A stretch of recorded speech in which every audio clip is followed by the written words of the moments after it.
Seguimos en Vide Radio Salamanca y cuando suena esta canción tengo por aquí a Diamantina Centeno, que el otro día hablaba con Félix Rivas de relevo generacional en los negocios y en las empresas y hoy vamos a tener una segunda parte. Buenos días, Diamantina. Buenos días, feliz jueves para todos. ¿Qué nos traes hoy? Vamos a hablar del tema familiar en los negocios, en las empresas, en cómo puede repercutir también un poco emocionalmente en las relaciones personales entre hermanos, primos, familiares, que muchas veces son temas de discusión y otras veces es una unión. ¿Cómo podemos afrontar este tema? Bueno, yo creo que buenos días a todos. El tema es muy interesante porque a pesar de que la semana pasada hablábamos de los negocios y de las empresas, pues obviamente algo que es más importante aún de preservar es la familia, ¿no? Porque tenemos negocios en la familia, no dejamos de tener unas relaciones fuera de los negocios que hay que preservar. Y a veces cuando se presentan estos momentos de relevo, bien sea porque no está ya el fundador o bien sea por otras cosas, pues hay que tener, sobre todo, no improvisar, ¿no? A veces hay que pensar que, bueno, en el ciclo de la vida, pues a lo mejor el fundador va a querer irse, no tiene que ser porque muera, sino puede ser porque decida él propiamente irse, y cómo eso va a influir no solamente en la empresa y en el equipo de trabajo, de no tener a esa persona al mando y tener a una persona que le sustituye, sino también en la familia, porque en las familias también hay jerarquías de poder, relaciones de poder, que no siempre son iguales en la empresa. Y me explico. Quizás en este momento que tenemos la posibilidad de tener 3 generaciones trabajando juntas, el abuelo, el padre y el hijo, quizás el hijo tenga unas competencias tecnológicas que hagan que él esté en un cargo de jerarquía por encima a lo mejor de su padre en ese departamento, en ese sentido, ¿no? Y posiblemente tenga más competencias que su propio padre. Entonces, bueno, una cosa es que tú eres mi padre en la familia, pero otra cosa es que yo puedo llegar a ser tu jefe en el trabajo. Y eso no hace falta el relevo, sino cuando estamos trabajando juntos, ¿no? Y bueno, a veces se confunden esas cosas porque hay que tener muy claro que la empresa es un ente vivo, es como una familia como tal, en donde a lo mejor no hay primos, pero hay personas de confianza, a lo mejor no hay niños, pero hay gente, trabajadores, en los cuales, bueno, pues una persona lleva como la gestión de esa plantilla. Entonces esas relaciones de poder que en la familia está como ya las tenemos como incluidas, ¿no? Porque al final pues siempre el abuelo, pues uno lo respeta, al padre, quizás lo que dice un padre se respeta más que lo que dice un primo, pero en la empresa puede que esos roles cambien dependiendo de las capacidades que tengan las personas que le incluyen, y entonces allí hay que, bueno, como separar, ¿no? O sea, de la puerta para adentro de la empresa tenemos unos roles, pero de la puerta para afuera seguimos siendo hermanos, primos, tíos y lo que sea. Porque cuando se confunden las cosas empezamos a tener problemas en las cenas de Navidad y en otras cosas, porque al final todo lo que pasa pues nos crea un impacto emocional. Incluso estoy pensando en el favoritismo. Si dentro de ese negocio hay personas que no son de la familia, cuando hay un padre y un hijo, pueden decir, no, es que claro, es tu padre o es tu hijo, y también puede haber problemas después con los demás trabajadores. O sea que hay que intentar mantener las relaciones de trabajo y las relaciones familiares, que haya esa línea fina, pero que se note que estamos en diferentes momentos. Sí, con el equipo es muy importante mantener eso, ¿no? Porque a veces, porque eres el hijo estás en una posición de poder, pero no tienes a lo mejor las competencias. Entonces, quizás un gerente general tiene más competencias que tú, que acabas de llegar a la empresa, y ese señor pues sabe, o esa señora sabe más que tú del pasado, de la reputación de la empresa, de los clientes, y a lo mejor tú quieres hacer las cosas de otra manera, pero siempre es recomendable pues que escuches cuál es la historia con esos clientes, cuál es la historia de lo que pasó, Yo cuando en mi caso me tocó el relevo generacional, a mí me encantaba preguntar, bueno, ¿y esta persona desde cuándo es cliente? Y entonces, por ejemplo, mi padre siempre, pues no, pues fíjate que fue en una ocasión que necesitó un servicio urgente y se lo pudimos prestar, entonces ya lo fidelizamos y tal. Entonces, de alguna manera, también eso es importante porque al final todas las empresas tienen una historia y no se trata de que porque ahora entró mi hijo, mi primo, mi sobrino, los empleados que han estado allí durante mucho tiempo no tienen menor valor, sobre todo tienen más porque saben de la empresa cosas que no están escritas, cosas que no aparecen en los balances, pero que son realmente la verdadera esencia de ese negocio. Y hay una frase por ahí que dice que no hay que juntar el trabajo con la familia. Imagino que en estos casos es muy difícil porque pienso en una pareja que trabaje junta. Cuando se sientan a cenar, en algún momento el tema del trabajo lo van a sacar. Es muy difícil mantener la distancia entre la vida personal de esa pareja, de esa familia, con la del negocio. Pero a veces hay que hacer alianzas en ese caso. En ese caso lo que yo recomiendo, yo también trabajo con mi pareja, es hacer alianzas.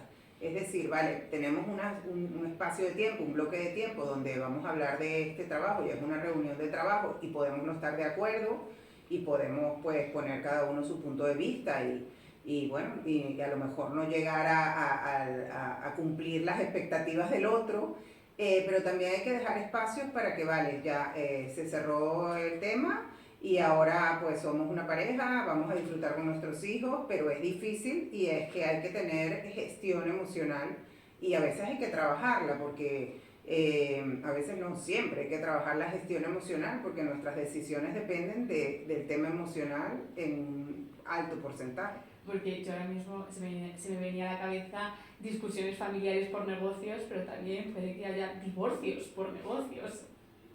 No tenemos datos, pero seguramente algún divorcio ha surgido por algún problema en algún negocio familiar.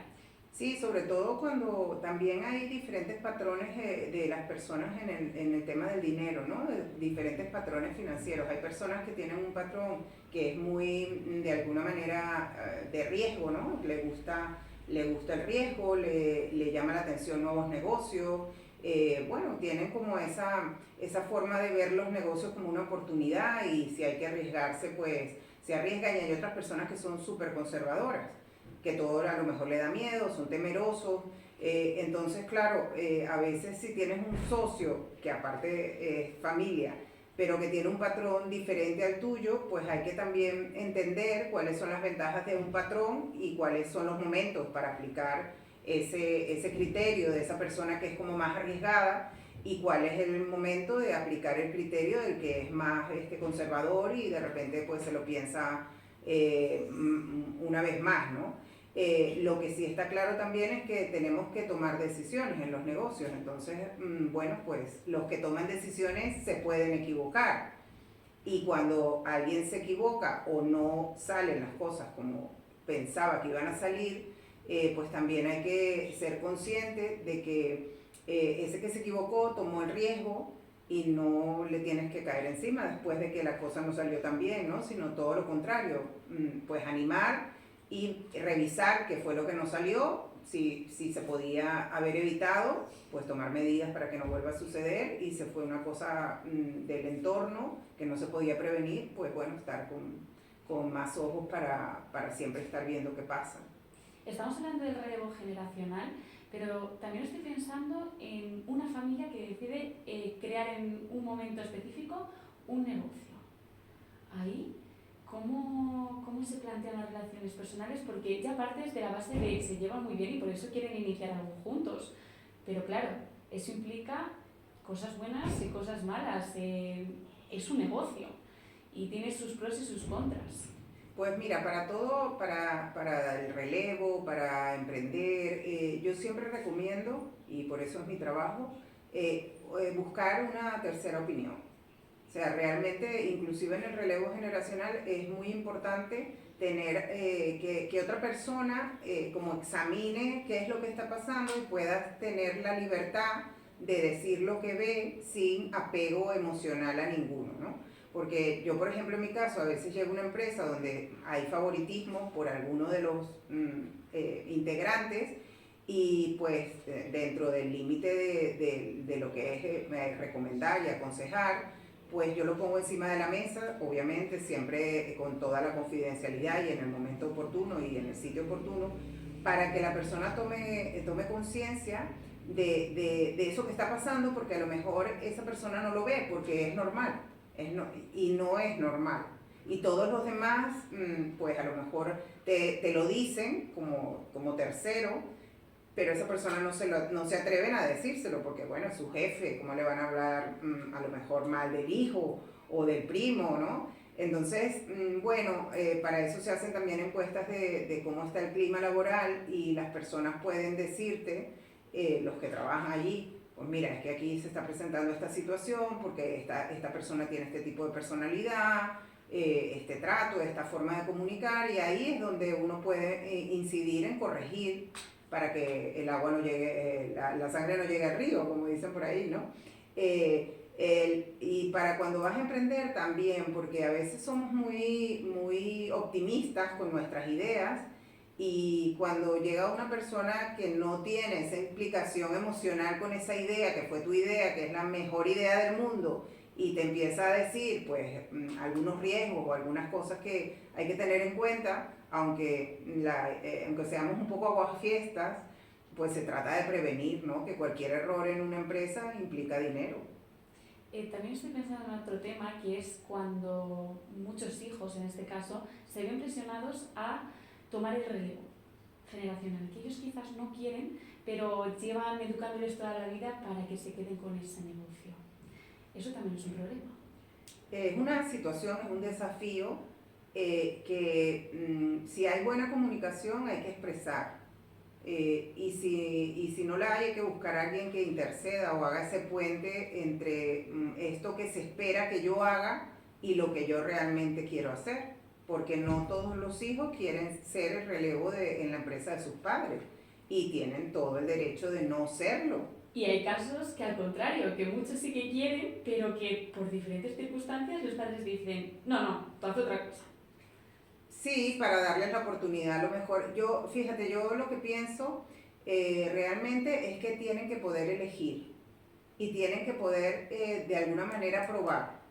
Entonces, bueno, a lo mejor no en un cargo directivo ni tomando las decisiones fundamentales, pero si te llama la atención ese negocio de tu familia, pues a lo mejor empieza por abajo, ¿no? A hacer cosas y a entender el negocio para después ver y trabajar, a lo mejor con un profesional. Yo hago a veces visualizaciones a futuro con una línea de tiempo y cómo te ves tú sentado en el escritorio de tu padre o en el cargo de tu padre. Y entonces, bueno, las personas empiezan a darse cuenta de, bueno, es que hay una cosa que uno percibe de afuera, pero cuando estás sentado en esa silla, quizás las cosas son diferentes y tú tienes que asumir si quieres hacer esa labor o simplemente pues no te llama la atención y quieres hacer otra cosa. Y yo creo que es válido cualquiera de las dos. También hay otra cosa que es la creatividad y la confianza. La creatividad porque, como mencionabas antes, tenemos más confianza con nuestros familiares a la hora de decir cosas, pero también creo que en algún momento nos podemos sentir más cómodos si tenemos una mayor creatividad y una mayor disposición a tener nuevas ideas. Y otra es la confianza, porque al final queremos dejar nuestro negocio en buenas manos. Y siempre decimos eso, cuando hay un familiar, ese familiar quiere que todo vaya bien. Pero aunque el familiar quiera que todo vaya bien, no siempre son las mejores manos.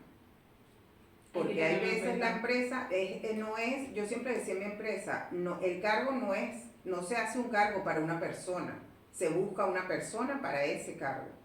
Y eso es fundamental. Y en las empresas familiares pasa mucho, ¿no? Bueno, porque es que tenemos que colocarlo en algún sitio y lo ponemos ahí, pero a lo mejor no tiene las competencias para ese cargo. Eso no quiere decir que no se pueda formar, que no pueda aprender, pero no siempre los cargos hay que hacer, o sea, nunca los cargos hay que hacerlos para las personas. La empresa necesita un perfil de persona que sea capaz de hacer esas actividades. Entonces, bueno, si esa persona de la familia que a ti te parece ideal para ese cargo las tiene, pues muy bien, puede que no las tenga, lo más seguro es que no tenga todas. Pues se puede formar, se puede buscar que esa persona se forme para poder asumir ese cargo, pero realmente qué necesita la empresa, no qué necesitas tú o como familia, qué necesitamos hacer con pues esta persona que nos gustaría que se incluyera en nuestra organización, pero que a lo mejor todavía no está preparado para ello. Diamantina, ¿qué te parece si dejas rápidamente un consejo para aquellas personas que han comenzado un negocio familiar y para aquellas personas que están teniendo este relevo generacional? Pues que no esperen a que sea tarde.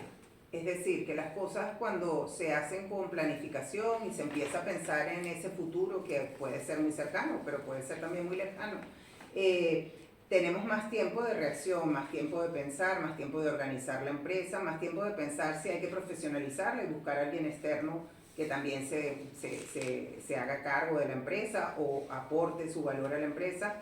Y las improvisaciones siempre nos hacen perder dinero y nos hacen sentir mal, porque también cuando sucede algo que no hemos previsto, pues nos sentimos como que lo tenía que haber visto venir. Bueno, ya estamos en esto, en esta cruzada de poner en la mente de las personas esta situación para que, bueno, lo piensen. Y siempre con tiempo, siempre se pueden hacer más cosas y hay más capacidad de respuesta. Antes de irme, quiero invitar al Mastermind de Tormes, que es el 30 de septiembre, el próximo martes, y vamos a hablar de algo muy importante, que es enfocarse y poner la atención en nuestros billetes de 500, que no son los billetes como tal morados, sino son esas actividades que son muy importantes y que a veces no las hacemos a tiempo, precisamente porque estamos distraídos con otras que no son tan importantes, que serían las monedas de €1, que son importantes pero no tanto. Así que en este Mastermind vamos a trabajar con los empresarios que acudan, como siempre que se apunten en hola@diamantinacenteno.com y allí les espero para trabajar juntos. Ya nos contarás cómo ha ido esa Mastermind y muchísimas gracias, Diamantina, un jueves más por traernos todas estas cosas, todas estas emociones, todos los procesos creativos, el relevo generacional en los negocios, todo lo que nos traes, que yo disfruto mucho contigo y nos vemos el próximo jueves. Claro que sí.